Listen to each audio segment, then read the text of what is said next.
Hello friends, good morning.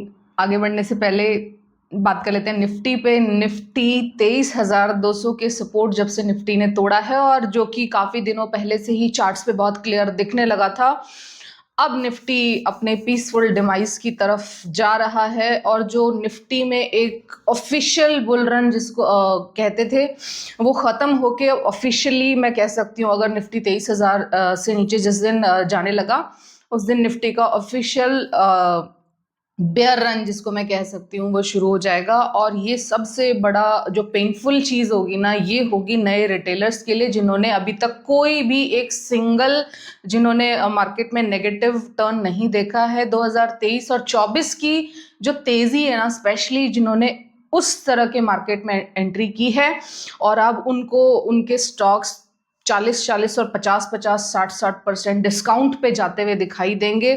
तो मैं बस आप लोगों को यही कहूंगी कि आपको घबराना नहीं है। मार्केट का एक फेज है, अप साइकिल और डाउन साइकिल, अप ट्रेंड और डाउन ट्रेंड मार्केट का एक फेज है। दोनों ही आपको झेलने आने चाहिए, दोनों ही आपको झेलने पड़ेंगे। इनफैक्ट आने चाहिए या नहीं, लेकिन पड़ेंगे जरूर। आप ये ध्यान रखना, कुछ चीजें मार्केट का रूल है, अगर शेयर चलता है तो टूटता भी है। ये आपका लक और ये आपकी मेहनत है कि आप कौन से फेज में मार्केट में एंट्री किए हैं और टाइमली वहां से निकल पाए हैं या नहीं निकल पाए हैं। मेरी ऑलमोस्ट जितनी भी 2023 और 24 की होल्डिंग्स थी, पोजीशंस थी, उनको मैंने रिन्यू किया था, रिफ्रेश किया था, उनको सेल करके दूसरी चीज़ें ली थी, और वो मेरा प्रोसेस नवंबर दिसंबर से चल रहा था।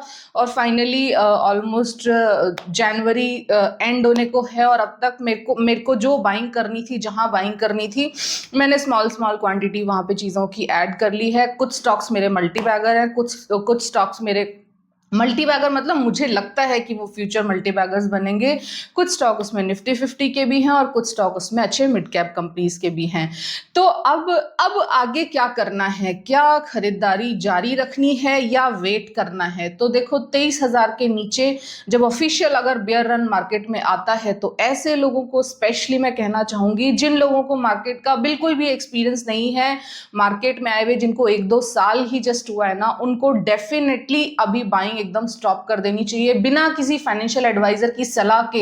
इस वक्त अगर आपने एक भी रुपया मार्केट में लगाया, आपको केवल और केवल लॉसेस होंगे। और सबसे बड़ी बात, अगर कहीं आप इस तरह के स्टॉक में फंस गए जहां पे वो डाउन ट्रेंड या कंसोलिडेशन 4-5 साल का हो सकता है ना, तो डेफिनेटली आप शेयर मार्केट से हताश और निराश हो जाएंगे, और फाइनली आप शेयर मार्केट को एग्जिट करने के बारे में सोचने लगेंगे। क्योंकि बेयर रन में जब कंपनीज नीचे गिरती हैं और गिरना स्टार्ट होती है ना, तो दो दो चीजें होती है। अगर कंपनी अच्छी है, मजबूत फंडामेंटल्स वाली है, साइक्लिक सेक्टर नहीं है, तब तो वो कंपनी बहुत ज्यादा आपको करेक्शन शो नहीं करेगी, कहीं 10-15% के आसपास गिर के, और दोबारा से वो कंपनी उठने लगेगी। लेकिन अगर कंपनी साइक्लिक सेक्टर का स्टॉक है, या फिर कंपनी फंडामेंटल्स अच्छे नहीं थे, केवल बुल रन की वजह से उसमें एक तेजी थी, तो वो कंपनी जितना उसने बुल रन में एक शार्प अप ट्रेंड दिया है ना, अब वो कंपनी बेयर रन स्टार्ट होने पे उतने ही शार्प करेक्शन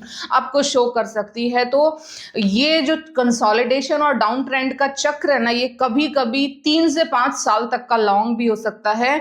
तो ये बहुत ही रिस्की टाइम है शेयर मार्केट में बिना किसी फाइनेंशियल एडवाइजर की सलाह के पैसा लगाना।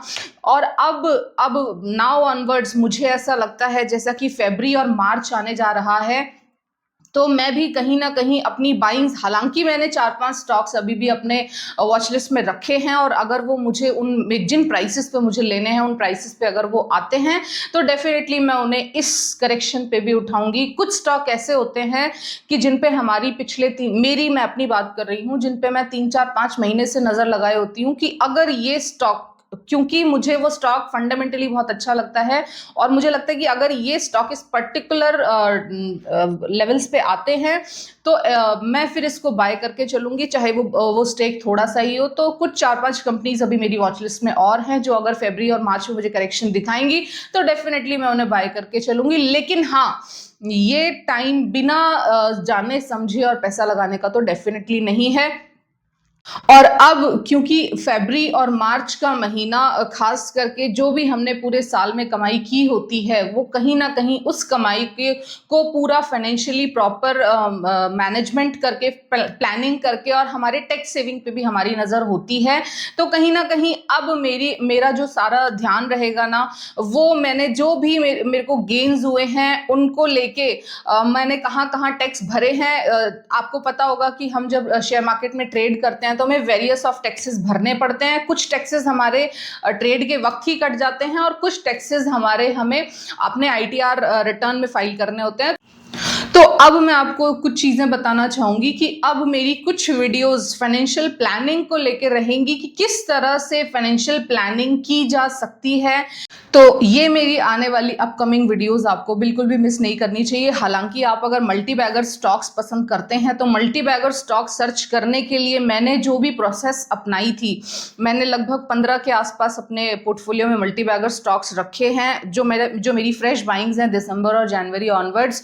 तो अगर आप लोग भी मल्टी बैगर स्टॉक सर्च करते हैं तो मेरे वो 3 वीडियोस देखने के बाद में आप मेरे स्टडी के रिजल्ट्स अपने स्टडी में शामिल करके आप भी अपने लिए शेयर मार्केट से multi bagger stock find out कर सकते हैं। और अब जो मेरे वीडियोस होंगे अपकमिंग, वो 2-3 वीडियोस में मैं आपको फाइनेंशियल प्लानिंग के बारे में बताना चाहूंगी कि पैसे को प्रॉपरली मैनेज कैसे करना चाहिए, किस एज अकॉर्डिंग और किस तरह से आप अपने पैसे को बेस्ट मैनेज करें ताकि आप इनकम टैक्स भी कम से कम दें और उसी के साथ में आप अपने पैसे का बेस्ट वैल्यू लें, मतलब बेस्ट रिटर्न लें आप अपने पैसे पे।